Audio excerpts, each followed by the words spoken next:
What is the difference between the male pattern hair loss level 3, which is M-shape, and the male pattern hair loss level 4, anterior?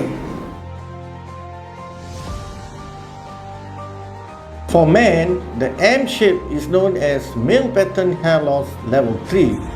Today, we are going to look into what is level 4 anterior. In the level 4 anterior, these cases will result in appearance where the hairline has completely vanished right towards the mid-scalp. That means the hair has receded from the hairline towards the mid-scalp.